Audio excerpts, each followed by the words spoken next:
Hello, darkness, my old friend. The metagame is filled with you again. There's lots of soaring flying birds and some auras and some junk food. Nope, I got it. That's it. I told you. Normally we do multiple cuts. That's all I got, though. That's all I got off the cuff. Listen, welcome back to Meta Monday.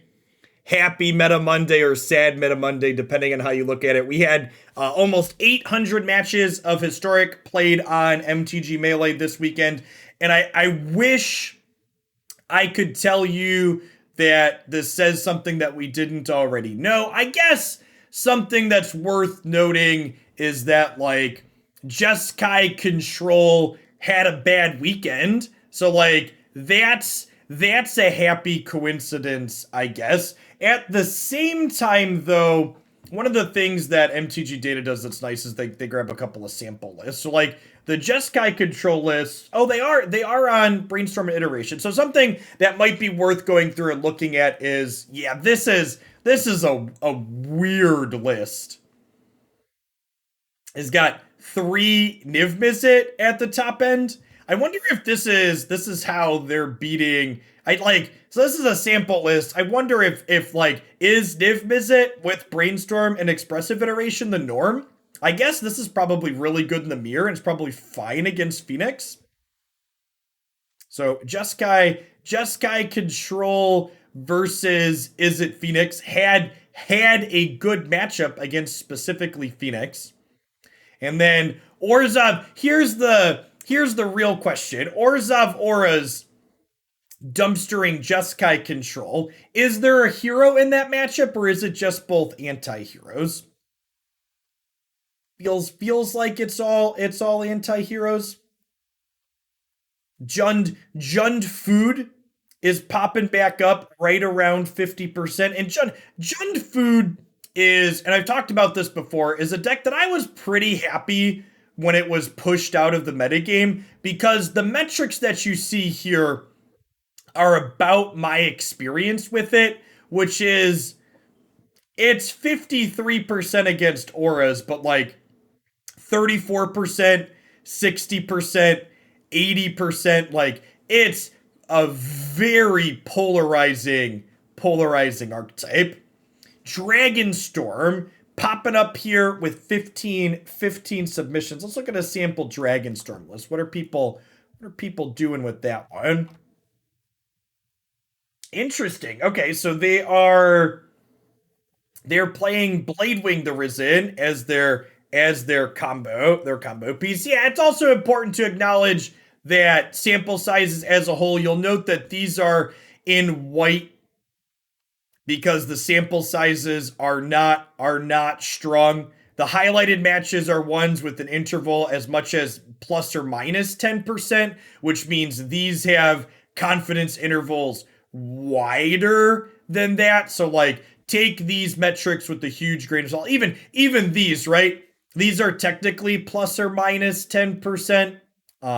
So you would want to look at the multiple weeks, but all I'll say is, just to close up rather than ramble about things I've rambled on before, is that this is, in fact, there was an idiot on Twitter that I blocked that made me go back and check my past data. If you go back and look, Is It Phoenix has been one of the most played decks with a 60-ish% win rate in tournament weekends on Melee for almost 2 months now. And in fact, the only weekend that Phoenix did not have an almost 60% win rate was the Strixhaven Championship weekend, and it failed to have a strong win rate there because the Indomitable Creativity Time Walk decks held it down. So that was the reason. So the one weekend that Is It Phoenix didn't have an incredibly dominating performance, there was a different deck that was dominating that had something banned out of it immediately, basically. So, and if you go back and listen, I had people always comment, they're like, Jeff, you're so ban happy. And I really get annoyed with that comment, because if you go back and look the first tournament almost 2 months ago, where Is It Phoenix posted a strong result and had a 60% win rate. I said in that breakdown, like, hey, we need to wait and see if the format can adjust. This is the first weekend. It was the first big event where Phoenix really got on the map. Once it's a known entity, if it continues to have that win rate, then it's concerning. And we're at that point. I think we've been at that point for a few weeks now, over a month's worth of tournaments where this is the known best deck going in. This is, it has an incredible win rate being the known best deck. There isn't enough counterplay, and I think Phoenix is the type of deck that, from an emotional perspective, it's hard to evaluate because the Phoenix deck, while it has some bursty style games, it also has a lot of games where it just kind of like nickels and dimes you out of them, right? And on the back of everything, the reason why this is such a high win rate consistently is on an ultimate power level. I don't think the Phoenix deck is actually offensive from an ultimate power level of what it's doing. But the reason why it's so much better than everything else is just the consistency, right? On top of Faithless Looting, which is an enabler for Phoenix, you get to play Brainstorm, you get to play Expressive Iteration, and when you combine the best card selection in the format alongside a strategy that's of power level. So it's an appropriate power level, I think, but it just has so much more consistency than everything else in the format that when push comes to shove and you look at these larger samples, you see that it's outperforming everything else because it gets to execute its strategy more consistently than everything else in the format does. So, to look at specific events too, it is worth noting that things like Azurius Auras and Niv Mizzet are blue decks that aren't necessarily playing Brainstorm, but like the 5K that Insight Esports hosted over the weekend, its top 16 was 100% decks registering blue cards because blue dabba dee dabba die is the best thing you could be doing in the format by a whole heck of a lot. And part of that is because in order to be disruptive in this format, discard spells don't make the cut because of how powerful the card selection is. So I think it's very natural that even the decks that aren't playing Brainstorm have pushed towards playing blue. We see this very directly with the Auras deck moving from being black-white with Thoughtseize for disruption to being blue-white, so you can be a little bit more linear and also have access to counter spells.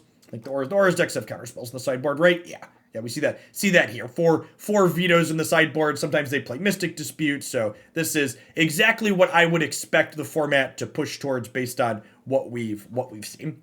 So, at any rate, if you're watching this on YouTube, or if you're watching this live and you want to check out the YouTube channel, there is a playlist with the Meta Monday breakdowns, and you can go back and look in there every week, every other week for the last 2 months. We've been pulling up these metrics, and you can see what Phoenix and some of these other decks have been doing over the course of that time. This is not a one-time fluke. This is a expectation that's going to continue to be the expectation until something is banned. And just to close on one last point, people always comment, well, do we have to ban something? Could we print other things into the format to bring this metric down? And you just can't, because whatever anti-Brainstorm cards you print into the format, the Brainstorm deck will be better at finding its anti-Brainstorm cards than you will be at finding your anti-Brainstorm card. So by the time you set up to have lock your opponent out and stop what they're doing, they're going to have found their thing that helps them beat them, basically. But I don't know, that doesn't make sense with Seed to Go. You could print things like Cavernous Souls or Aether Vial. Phoenix isn't a counterspell deck. You look at these decks, the one counterspell deck actually had a hard time. This deck's not doing well because of counterspells. It's doing well because it just executes its game plan and stumbles and floods way less than everything else. You don't really flood out and you don't really stumble with the Phoenix deck because you have so much card selection, and you combine that with sometimes you floop a bunch of stuff into play, and it's just like, it's just, it's more consistent than everything else. Hull Breacher and Historic Anthology 5 confirmed, something like that. Something like that. Yeah. And I know, and again, like this is why, I could be objective and I could say like, yeah, memory lapse sucks and feels bad to play against, but looking at these metrics, memory lapse is very clearly not the problem, right? Like this is none of these lapse decks did well, right? Was Dragonstorm a memory lapse deck? It wasn't. Dragonstorm wasn't even playing memory lapse. So the answer is very clearly Brainstorm is a problem. And it could be that expressive iteration is a problem too, but I don't think I'd whack both of these at the same time. I think I'd start with Brainstorm and see where things settle. Would be my opinion on things. All right, let's play some more Magic.